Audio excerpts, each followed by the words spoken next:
For example, the AIB-backed Millennium Park at Osborstown, Kildare, has fallen 80%, from 320 million to 64 million.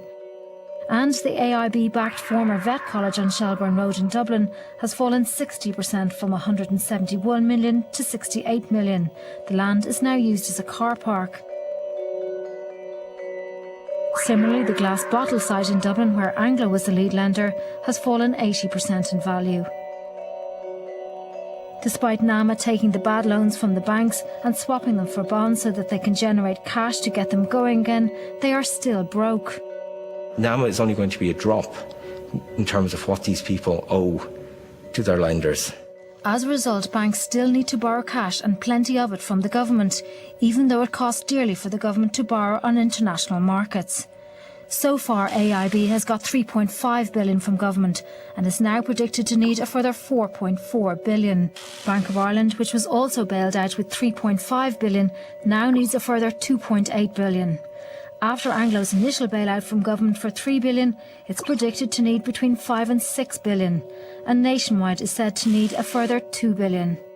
In the recent budget, 4,000 million in cuts were found, with great pain to some people. And here's the taxpayer forced into a situation that we're providing this vast amount of money for banks that will never be part of a long-term solution to the credit problem. But I think that we have to be clear which banks are retrievable, and I think very clearly the model on which both Anglo-Irish and Irish Nationwide were built was a model that cannot be retrieved. As the taxpayer now pays dearly, it's hard to square it with the price paid by the bankers. The bankers haven't paid any price at all. They've been rewarded for what they've done. A dozen of them have been removed one way or the other, but no more than that. And those people are the most culpable for what has happened. And those people have walked away with six-figure pensions. When Michael Fingleton left Nationwide last year, he took with him a €27 million pension. He also took a €1 million bonus for himself after the government guarantee. Similarly, Anglo former Chief Executive David Drum left the country with a €3.4 million package and has an annual pension of over $270,000. He is now being sued for €8 million of loans he owes to the bank. Sean Fitzpatrick got a $400,000 golden handshake with a lump sum pension entitlement of over $3.5 million tax-free. He has stopped paying the $400,000 per month he owes on loans of over $100 million. Anglo's John Rowan got a $1.1 million payout before he left the bank in 2005. Your own payout when you left, do you think that was appropriate? I believe that it was, yes, and it's all been published. I have no qualms with that, and was certainly in keeping with what was happening in the industry. And you can only measure yourself by what was going on in the industry at the time. The remuneration structures and the regulatory structures of banking, in particular, have led to essentially passing risks to the taxpayer. Because if the bank's shareholders and bank directors have their own money at stake, then they do take the downside as well as the upside.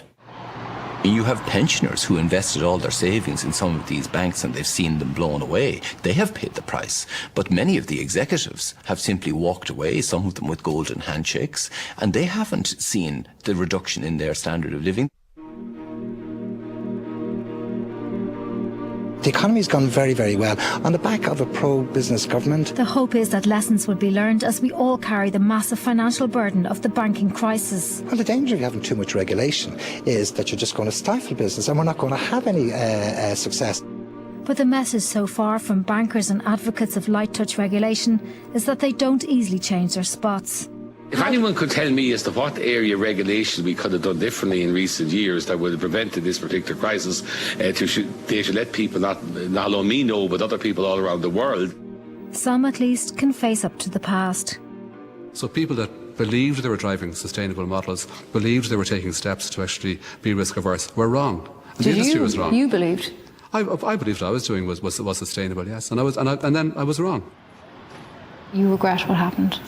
I regret deeply. I mean, it's absolutely. Governor of the Central Bank saying that we somehow enticed AIB and Bank of Ireland into a course of action which ultimately was to their ruination as well, and I don't think those things are actually true. But Anglo was a huge part of the problem which we've all run into as an economy, and it was never meant to be like that. We tried on numerous occasions to speak to Mr Fingleton. However, in a letter from his representative, he states that all appropriate procedures and policies were implemented by him when he was Chief Executive of Irish Nationwide. Good morning, Mr Fitzpatrick. It's Una Smith here from RT Primetime. They spoke to you the other day. Sorry, do you mind to ask you a few questions? No, I don't want to talk. I've told you before, I'm not doing any interviews. But very briefly, why do you think the bank failed? Would you be prepared to talk to us just about the loans? Why you kept them secret? No, you know that that's not the point. No, but the taxpayer now has to pay for those loans. If you're not going to pay the interest on those loans, it means the taxpayer has to pick it up. Do you intend to repay those loans? I'm not making any comment. Okay.